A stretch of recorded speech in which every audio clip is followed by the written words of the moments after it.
this is going to work. I don't know if you can see me because of the sun, but we've been riding Triumph's new Speed 400 and Scrambler 400X.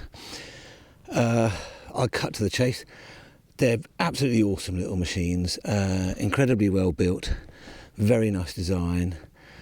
The prices are, I believe, from what I can remember, $4,995 for the Speed 400, $5,595, so 5,600 for the Scrambler model.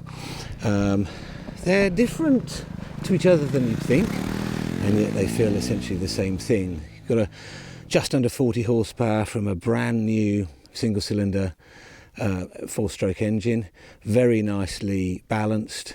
There is a balancer shaft, but they haven't taken away all that character. It works really nicely, actually, and to a degree sometimes they sound like a little Moto 3, so really nice, and you can tell that modern bike feel, and yet it feels charismatic like an old bike would.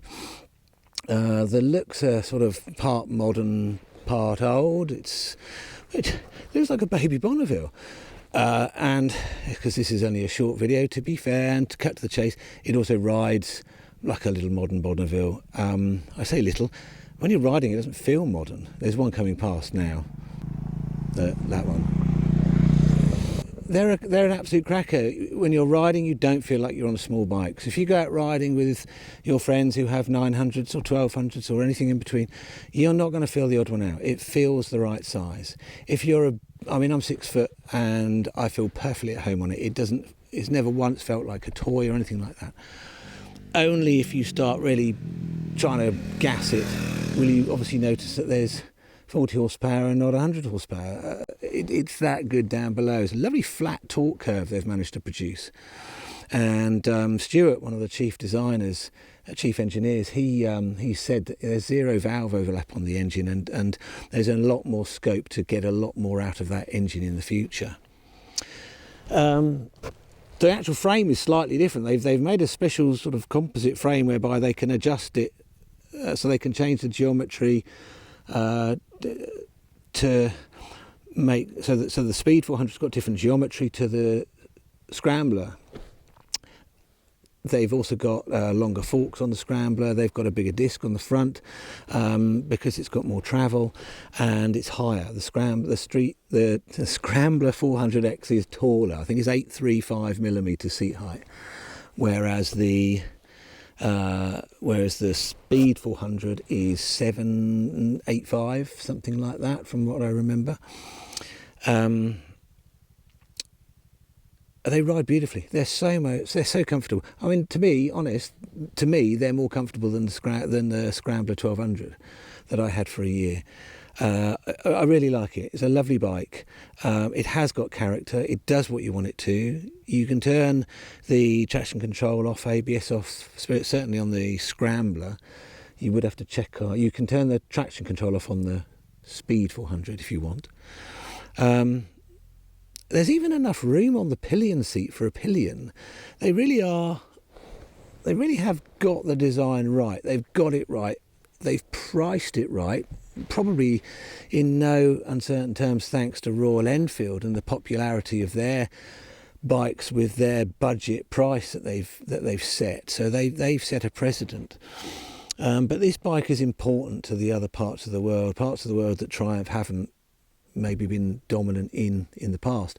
So this will enable them to start up dealerships in Asia and parts of the world that they're not in. So it's such an important bike for them. They had to get it right, and I think we're the benefactors of that. We're the benefactors of the quality that they've tried to show people.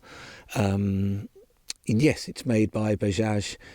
Some are going to be made in India and some are going to be made in Thailand, but they're both brand new factories, spec'd by Triumph, overseen by Triumph people, and to their standards. And yes, I have to say, I'm one of the first people to crash one. Our Spanish roundabouts are particularly slippery, and this ham-fisted idiot decided to lose the front going into a roundabout, and on the right-hand side of a Scrambler, not this one, I hasten to add. And all it did really was bent a front brake lever, it didn't snap it, and pushed the steel rear brake lever in slightly, which I could bend out, so that was fine.